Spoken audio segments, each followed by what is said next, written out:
isn't just an absolute solution that we're really after, as we are in our own endeavors in life. We prevail in our field of endeavor by having the best solution. That is, it solves the problems most gracefully with the least effort. It provides the object more efficiently than any other possible alternative, if there are other possible alternatives that even solve the problem, which is something that tracing them down to their fundamental root and developing an absolute solution ultimately uncovers. So Ron Paul just casually dismissed the need for these fences, asserting that what we really had to be concerned about was not that these fences were to keep other people out, but that they could be to keep us in. Well, I'm sorry, but that's, while in fact it is a possibility that that's a purpose, it's unlikely, even under the corruption that we are governed by, that that is truly indeed, the purpose. If our country degenerates to such a further degree that we desire to get across those fences into Mexico to live amongst the drug lords and drug wars which are erupted out of control there, because of what, ladies and gentlemen? A deterioration of justice, and particularly of economy, of the very opportunity to prosper, even to the least degree. That is the desperation that's driving the Mexican people across the border into the United States. The problem is a monetary problem again. So what was talked about in this debate was remove the lure, here, don't allow people to employ them if they come across the border. Do humane things which somehow deny them, these people who come across the border, from enjoying but maybe a fraction of the potential prosperity in the United States, which is only better than Mexico, but far, far worse than it was here 10 years ago, 20 years ago, 30 years ago, 40 years ago. We have a continual decline under a perpetual multiplication of falsified indebtedness to a purported banking system. So the real question about the fences relates to the obfuscation of the currency as well. But why is it that Ron Paul never goes there? G. Edward Griffin has borrowed, this idea that's come out of my work, which is that the banking system never gives up lawful consideration. The debts aren't to the banking system. Ron Paul has recently introduced this as an argument, that they don't even owe the money to the banks, in truth. And this is true. It's right. But you can only argue that, which he hasn't argued effectively, and people who support Ron Paul just swoon at everything he says when he just says that. We don't even owe the money to the banks. And they go, right on, great, wonderful, fantastic. Ron Paul's like Thomas Jefferson. But I'm sorry, Ron Paul is far closer to an Alexander Hamilton than he is to a Thomas Jefferson. And the reason is, he is an advocate of banking. Ron Paul has to grow up as a political candidate. He has to face the issues. He has to provide a proof of solution as well if he is a qualified candidate. But what does his long-standing End the Fed bill do, which, if you've ever read it, looks like a fifth grade history project? It simply claims the Federal Reserve is ended, more or less, as Dennis Kucinich is emulated, a la, Stevens or Lenga. Well, if you end the Fed, what do you have? You have a banking system. Oh, let's restore the gold standard, he says. Gold will save us, somehow is the idea that's conveyed. But how? As we've explained over and over and over again, if you restrict the circulation to just one of many, many, many resources, which is of a finite quantity, and you attempt to represent all other things, which is necessary if we are merely to have a representation of our production.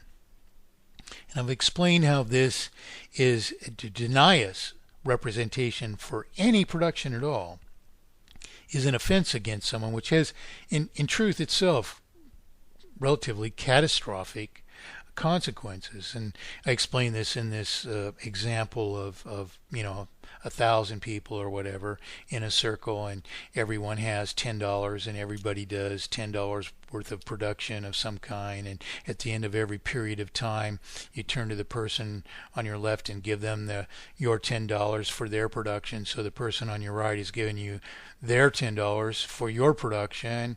And because we have representations for our production, this transaction, all wealth can be can be traded instantaneously at any time. Now, no one likewise is deprived of production. But suppose we took $5 away from every fifth person, as I've explained. What happens to this immediate transaction that we were able to perform? Instead, it gets to the first fifth person who's been deprived of $5, and when they turn to the person to their left, they can only give them $5 for half their production. In order for the trade to continue, then they have to go about and do another $5 worth of work merely to get the reward for the $5 worth of work that they've been denied. And this is the crime against the people if you fail to provide a way to represent all of our wealth. In other words, to monetize all of our production. And so while people who support Ron Paul just claim, and this just happened yesterday, people launched into a vicious argument where you're interrupted by claim after claim after claim that gold or silver or copper money through history has resulted in perfect stability or any kind of stability at all. In truth, no credible historian would make any such claim. It's never happened in history.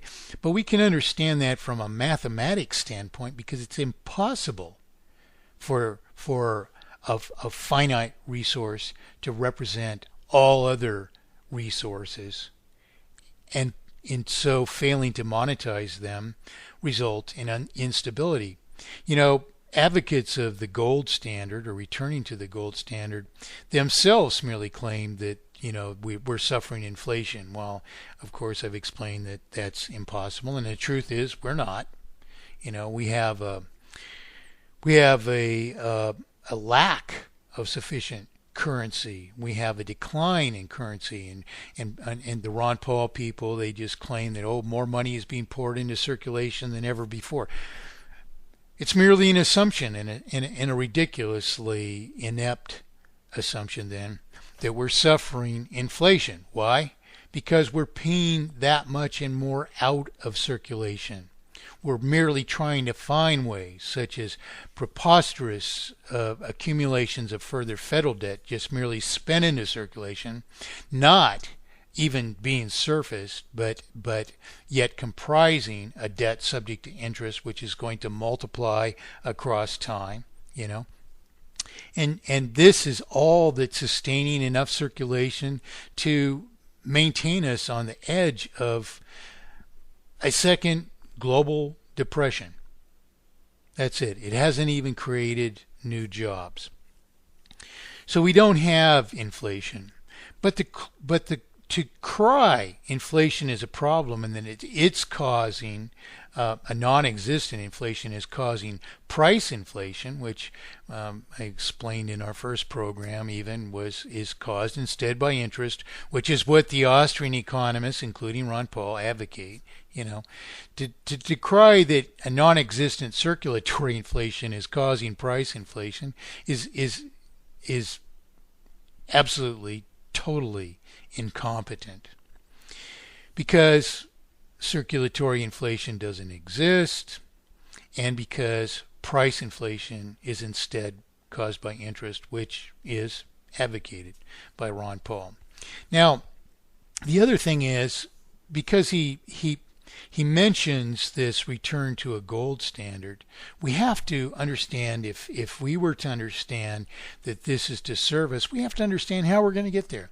How are we going to get today from even get there, even if it won't serve us, even if this won't accomplish the object of representing all other production in a consistent ratio of currency, which they're decrying is the problem here. You see, you can't have it both ways.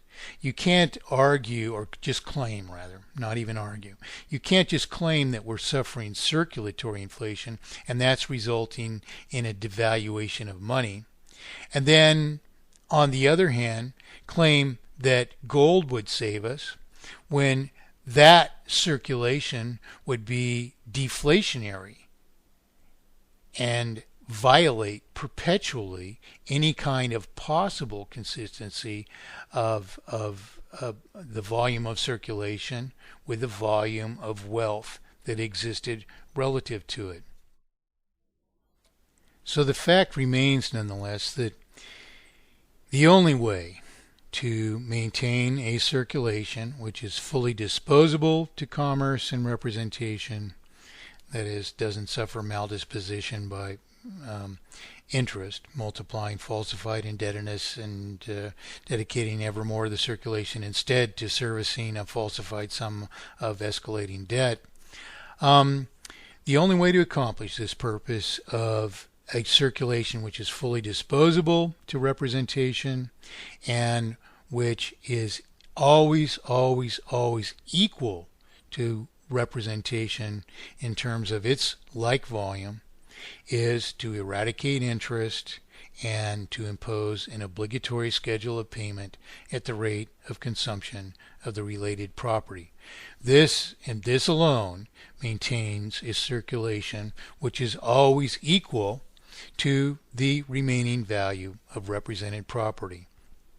As we pay off a $100,000 home with a 100-year lifespan at the rate overall of $1,000 a year or $83.33 a month, at the end of year one, the home is worth $99,000.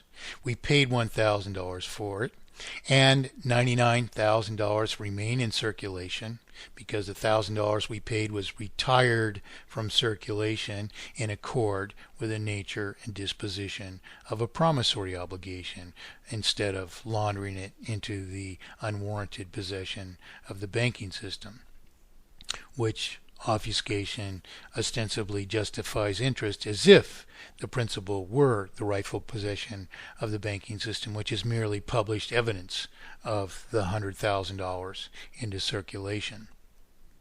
So mathematically perfected economy is the only solution to this issue, and yet if you rub elbows with a Ron Paul supporter, you get tremendous resistance to this idea. They just want to go back and say, that gold or silver is the only rightful money in time, that through history, it's always been the only thing that's ever provided stability. And Ron Paul makes this claim over and over and over again himself. So he's largely responsible for precipitating in this obviously wrongful interpretation of history. In no time in history where copper was a precious metal at one time, and of course bronze was. So money, Roman money for instance, was made of a precious metal copper, and of course there was silver and gold as well throughout history. But in every case we don't have an ability even to maintain a perpetual one-to-one relationship between a circulation of a precious metal, whatever that may be somehow, or whatever collection of precious metals it may be. They're always in a disparate quantity between a constantly vacillating sum of prosperity. So there's no way